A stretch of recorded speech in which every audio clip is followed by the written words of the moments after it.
Hi, I'm Summer King with Masterbooks Academy, and today I'm joined by an instructor that I'm sure many of our families are going to be very excited to hear from, Mr. David Farley, who is our guitar instructor for Masterbooks Academy. David, it's so nice to have you with us today. Yeah, thank you, Summer. Nice to be here with you. Would you mind sharing a little bit about your background and teaching experience as it pertains to this class? Yeah. Well, again, I'm David Farley. I'm from Siloam Springs, Arkansas. Grew up here, and I'm a graduate from College of the Ozarks up near Branson, Missouri. Hard work, you.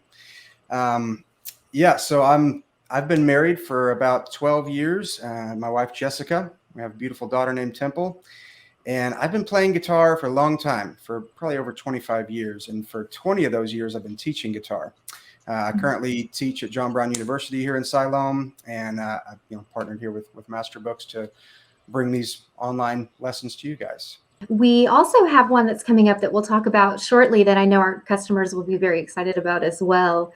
In structuring the guitar course, how is that set up for families, for students to complete, and how they work through the process of completing this class?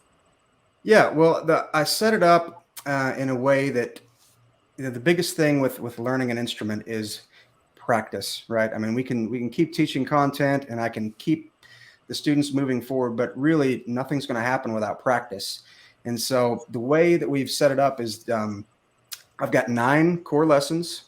The idea is that the students will be able to go through these core lessons individually, and then by the end of the course, they'll be able to play basic worship songs. And so the way they do that is going through each core lesson that's made up of 4 lessons each, and they're going to have practice hours throughout everything. But then the biggest thing that I think is probably the most helpful is I've got a recital at the end of each core lesson, so that the students, your kids, they have to perform for you. So they have to, it provides that needed kind of push for them to, do the practice that's needed, because they know that they're going to have to play. They're going to have to perform a song and actually display some of the things that they've been practicing, that we've been learning. So that's kind of the basic structure. Is it's 36 lessons, plus I've got a few bonus lessons in there, and 9 different recitals, and they're learning common worship songs throughout the entirety of the course. And what grade range is this really geared toward? Yeah, so this is as far as ages, it's I'd say ages 8 to 15, 16, somewhere around there. But it's this is content I've taught to children younger than that, and young adults too. So. And is it more based on just their readiness or like their skill ability? Yeah, just really their willingness to learn. I've taught, probably the youngest that I've taught have been 7, 8 years old, and that can be kind of a difficult age for guitar, depending on what type of guitar they have to play. But if they're willing, then it works. And speaking of guitars, are there any that you require for this course or that you recommend? Yeah, well, that's really the only requirement, is just to have a playable acoustic guitar. I mean, you don't have to go out and buy anything expensive.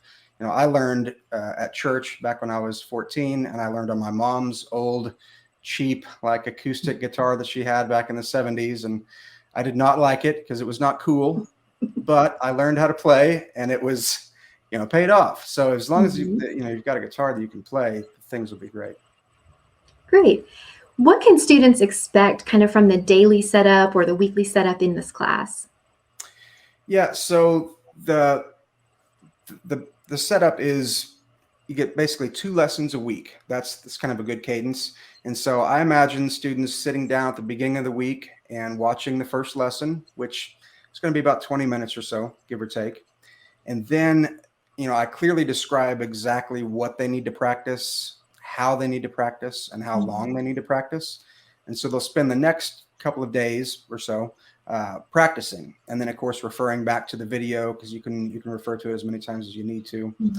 And then middle part of the week, watch the second lesson, and then practice some more. And then the next week they've got 2 more, so the same kind of setup.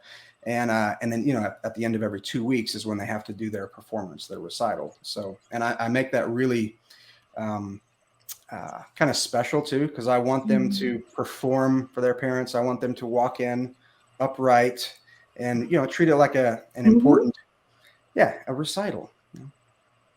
And what are some of the types of songs that you cover in the class for them to perform as their recital pieces? Yeah, so we start really, really simple, just a couple of nursery rhymes just to get them to understand the concept of how a song is structured and how you play chords over certain tempos and things. But then we move into, like some of the classics like Come Thou Fount, Silent Night, How Great Thou Art. And in the last recital, they have to perform Amazing Grace. So the ability to read music, is that something that's necessary for this course? Not necessarily, but I do teach some of that on the front end just to help communicate some of the concepts taught. So yeah, you don't need to know anything to start this course. In fact, it's probably better that you don't, because then we don't have to correct some things that are wrong. So yeah, I've heard that's true about teaching music. Oh yeah, it's definitely true. It was true for me. So yeah, absolute beginners are perfect. And what about parental involvement? What can parents expect as far as the course? Yeah, so in each lesson, there's 36 lessons. I put a section in there for parents, just a quick little, paragraph about what your student is learning, what they may be struggling with at this point in their in the process, and then how to encourage them. So if the parents checking in, a couple times a week, that's plenty. And then of course being very present and holding their child accountable for the recitals. So being good audience members and cheer them on as they're participating in the class. Yeah, and take them out for ice cream afterwards or something. Yeah. And you've got you said you have a guide for parents so that they can follow along and know exactly where their students should be in the process. Yeah, so the way the lessons are set up, you've got a video. So there's a video with every lesson, but I also have it in writing too. So there's a PDF that has some of the diagrams and just more explanation about what we're demonstrating in the video. And it's in the written portion of each lesson that I've got a section in the same place in every lesson for the parents, so that they can see really quickly what it is they, how they need to encourage their child and keep them progressing. And because the lessons are pre-recorded, they're available to watch or rewatch as the students need for the lessons, correct? Right. And I found that to be really helpful. Actually, last year, because of 2020, I had to do this for my university students. And at first because they were used to doing in-person lessons with me. And at first they were missing that, which I was too, because, who liked everything we had to do in 2020. But then they really started seeing the value of being able to go back to the lessons, because, I put everything in those videos. And a lot of these things you kind of need to come back to really understand them and get them down. And so they found it to be a really useful tool. And I think these students will too.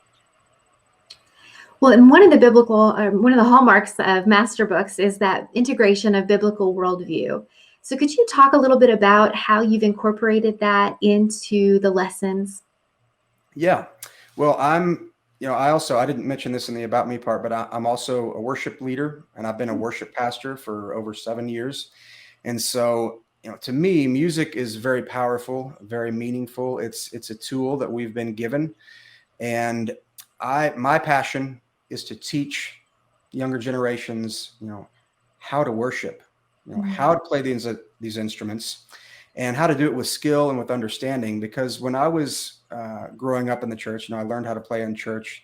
I just kind of learned a few chords, and I could play on the worship team here and there, but it was pretty clunky, and so I have a passion for like applying the knowledge along with that and encouraging children to get out there, put themselves out there and play and worship. But I think worship is a powerful tool, and we need to be, stewarding that tool the best that we know how. So that's why all the songs are, traditional old hymns. And I think that's where we need to start. And that the whole purpose of the lessons is so that this next generation will be worshipers. Well, and that kind of leads us into the next class I'd like to talk about, because we've announced that we're bringing music theory to the Academy, and you're the instructor for that class. Would you mind giving us an overview of that class and what it's going to look like? Yeah. So music theory it's another, yeah, it ties right into what we were just talking about. It can be a very confusing subject if you don't know, if you don't have a good plan and you don't Mhm. understand why you're learning these things, because it's mostly head knowledge that you have to Mhm. then figure out how to apply to an instrument. And so we decided to do music theory because it teaches more in depth those things like how to read sheet music, Mhm. understanding pitches and rhythm and time signatures and all the things that you're going to learn, especially when these children go to college, and if they're Mhm. going to be pursuing a music degree or even a music minor.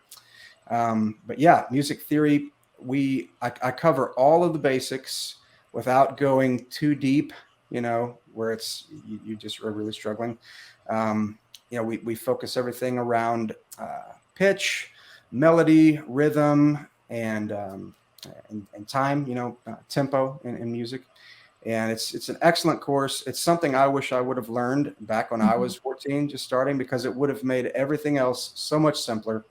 And I would have just, played and moved forward with a lot more confidence and clarity. So, what age grades or age ranges or grades is this going to be geared toward? Yeah, so this is great for, I'd say middle elementary, probably a little bit older, but junior high and high school, definitely. And would you recommend families taking the guitar course first or the music theory course first once they're both available in the academy? Yeah, that's a good question. They're fine independently, so it's Mhm. really whichever they'd like. The music theory course, I teach it in a way that I explain the concepts of theory, but then I give instructions on how to go apply that to your instrument. So the difference is with guitar, we're learning some basic theory, but we're really, everything's geared completely for guitar. So Mhm. everything's demonstrated on a guitar, whereas music theory, it's more, the head knowledge, and then giving the student instruction on how to apply that to their instrument, whether that be piano, guitar, or even voice. So it really is up to the parents. And in pairing music theory potentially with guitar with another course, is it going to be structured the same way as the current guitar course with the core units, or is it going to be a little bit of a different structure? Yeah, I've structured it the same. I think that's a pretty healthy cadence, and I include the same type of practice routine, because that's where things are really going to take root, is when the child is stopping and slowing down and on their own, really thinking through the concepts that we're teaching, and they're having to actually apply them on their instrument, and writing out music notation and things like that. So yeah, it's structured the same way. Instead of a recital, there's just an assessment where they have Mhm. to, just assess everything that we covered in the core lesson. So are parents going to be audience members for that one too?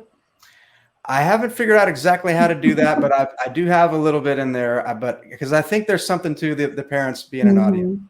member. I think that they'll like that. Well, and the students, of course, starting with their parents as that safe audience, I hope will give them the confidence, then, like you said, to want to reach out to their worship teams and Right. become part and use the knowledge that they're getting through the classes. Yeah, So they're definitely. both structured. Is music theory also going to be structured as a semester-long elective? Yes. And it's not necessary to complete it within the semester, right? With homeschooling and the flexibility, if parents needed Right. to stretch it out a little bit longer, is that something that's easy enough to do? Oh yeah, it's perfectly easy. You could just do one lesson a week, and it's plenty of content. I mean, so it's very flexible, and yeah, you can do whatever you need to do. All right. Well, we are so appreciative of your time and giving us some more insight, not just to the guitar course, but the upcoming music theory course today. Yes, I'm excited about it. If you want to check out David's guitar course, it's currently available at masterbooks.com, and be on the lookout because we'll be announcing the music theory course as soon as it's available.